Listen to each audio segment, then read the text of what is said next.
It's a story that began in the vibrant city of Melbourne, a place where dreams were pursued and life felt alive.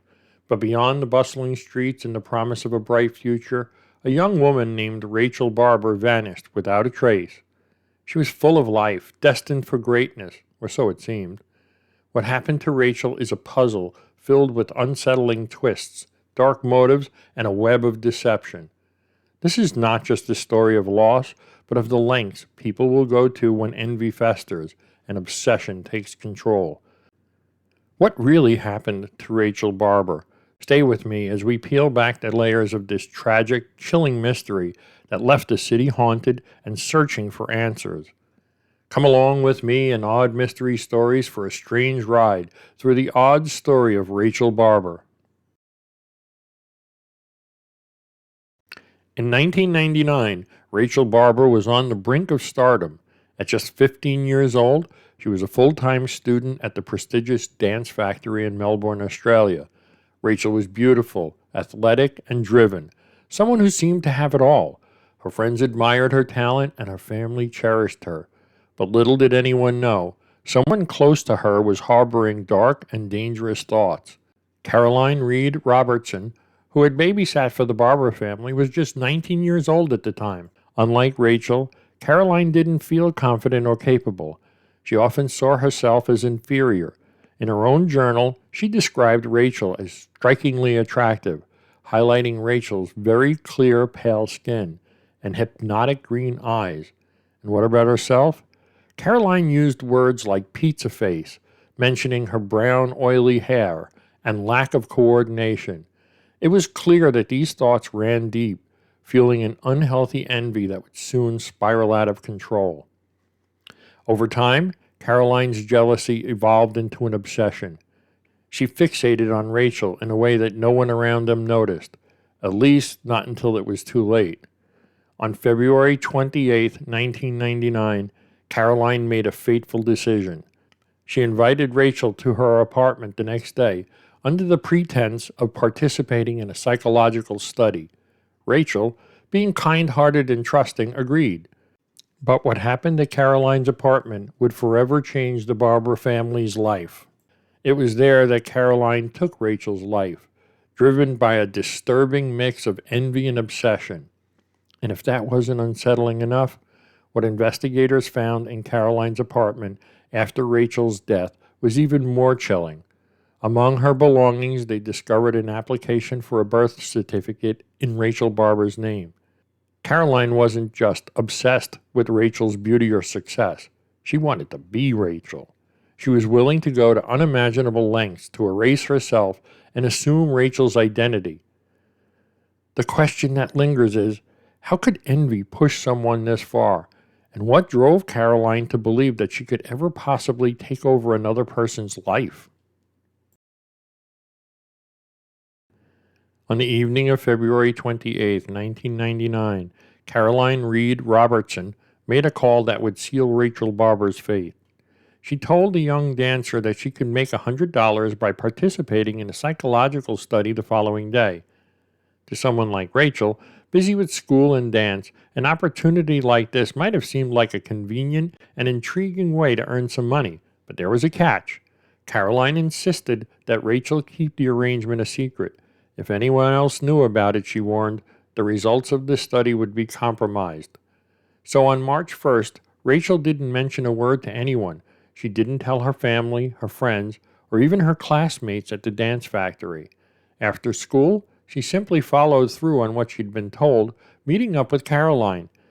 Together, they took the tram to Caroline's apartment. Rachel, unsuspecting of any danger, reportedly shared a slice of pizza with her babysitter. The woman, she believed, was offering her an opportunity. But Caroline had much darker intentions. She wasn't interested in any study or psychological experiment.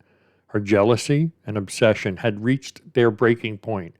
Caroline led Rachel into a false sense of comfort, suggesting they start the study by meditating, focusing on, quote, happy and pleasant things. Trusting her completely, Rachel closed her eyes and began to relax. In that moment, as Rachel was most vulnerable, Caroline struck. She grabbed the telephone cord and wrapped it around Rachel's neck, strangling her to death. The act was as sudden as it was brutal, driven purely by envy and a twisted desire to erase Rachel's life. What Caroline did next was equally disturbing. She shoved Rachel's lifeless body into a wardrobe where it remained for several days. As the days passed, police were already searching for the missing girl. Rachel's family had reported her absence after she failed to come home from school on March 1st. Yet, because Rachel kept her conversation with Caroline secret, investigators had no idea where to begin. Meanwhile, Caroline wasn't finished. After several days, she wrapped Rachel's body in 2 rugs and stuffed it into an army bag. She even went so far as to hire a taxi, telling the driver that she needed help moving a, quote, statue to her father's property. Once there, she buried Rachel's body in a pet cemetery among the graves of animals. While police were frantically trying to piece together the mystery of Rachel's disappearance, Caroline believed she had covered her tracks. But how long could she possibly stay hidden from the truth? And would investigators be able to uncover the connection between the two before too long? In the days that followed Rachel Barber's murder, Caroline Reed Robertson's demeanor began to shift. She became withdrawn and noticeably unwell. On March 2nd, just a day after taking Rachel's life, Caroline went to work, but she appeared so sickly that a concerned coworker insisted on driving her back home. Over the next few days, Caroline called in sick, isolating herself from the world as the weight of her actions started to close in on her. Meanwhile, investigators were working tirelessly to piece together the puzzle of Rachel's disappearance. They began tracing Rachel's last known movements, focusing on her activities from the day she vanished. One key piece of evidence came from the Barber family's phone records. A phone call from Caroline Reed Robertson stood out. Witnesses had also come forward reporting that they had seen Rachel on the tram that night with a, quote, plain-looking woman. The pieces of the puzzle were beginning to form a clear picture, and the spotlight quickly turned towards Caroline. On March 12, 1999, detectives arrived at Caroline's apartment. What they found was shocking. Caroline was lying unconscious on her bedroom floor, having suffered a seizure, likely triggered by the immense stress she'd been under since committing the murder. Caroline had epilepsy, and the mental strain from her actions appeared to have taken a severe toll on her health. As investigators searched the apartment, they uncovered crucial evidence that would tie everything together. Among Caroline's personal items was her journal, and what was written inside left no doubt about her involvement in Rachel's death. One entry described her gruesome plan: drug Rachel, put body into army bags, and disfigure and dump somewhere way out.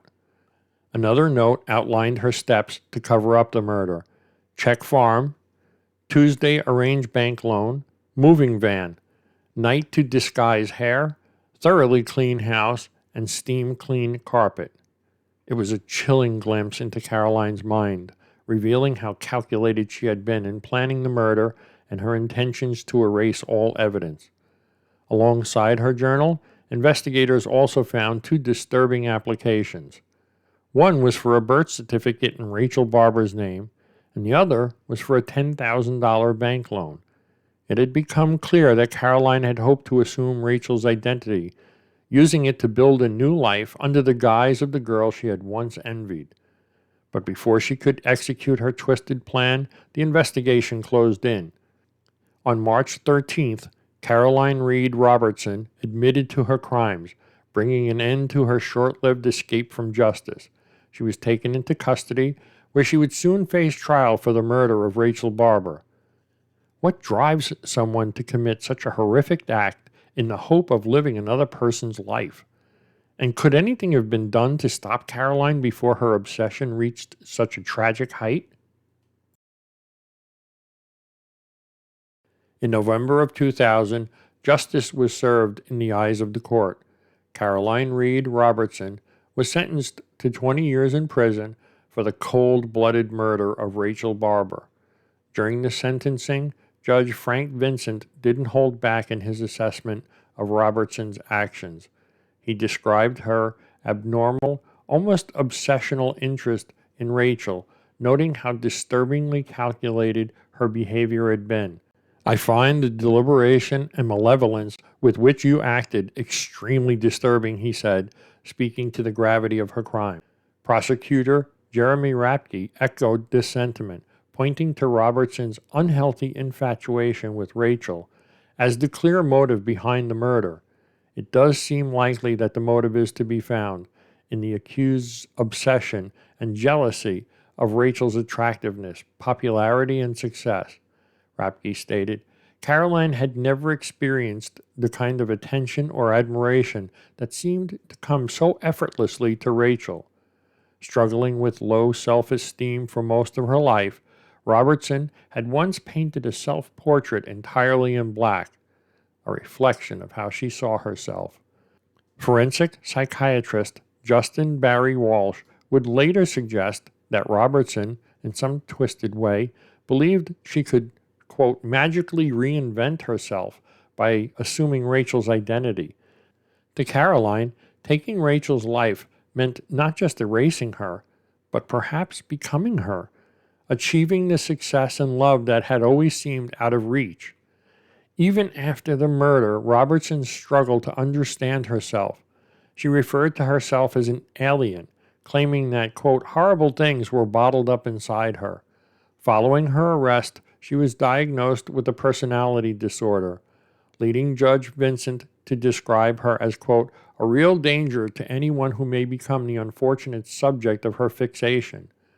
Despite the diagnosis and time spent in prison, one thing remained disturbingly consistent. Caroline Reed Robertson never showed any remorse for her actions. Over the 15 years she spent behind bars, something eerie began to happen. She altered her physical appearance, gradually taking on more and more of Rachel Barber's features. By the time of her release on parole in 2015, the transformation was so striking that Rachel's own mother couldn't help but notice it. He said, quote, there's a Rachel likeness there, she said, the eyes. It's a chilling thought that even after taking Rachel's life, Caroline wasn't finished with her obsession. Just how deep does someone's envy have to run not only to take another's life, but to attempt to become them in every possible way? In January of 2015, Caroline Reed Robertson walked out of prison after serving 15 years of her 20-year sentence for the murder of Rachel Barber. Her release stirred a range of emotions, but Rachel's mother, Elizabeth Barber, approached the situation with a sense of acceptance. In an interview with the Herald Sun, Elizabeth expressed her thoughts on Robertson's release, stating, she won't be any less on my mind and she won't be any more. Though she knew Robertson would now be living on the opposite side of Victoria, she didn't view her as an immediate threat to her family. I don't think she is dangerous to us, she said, but I don't want her to be dangerous to anybody else. Despite her daughter's tragic death, Elizabeth Barber maintained that she didn't wish harm upon Robertson.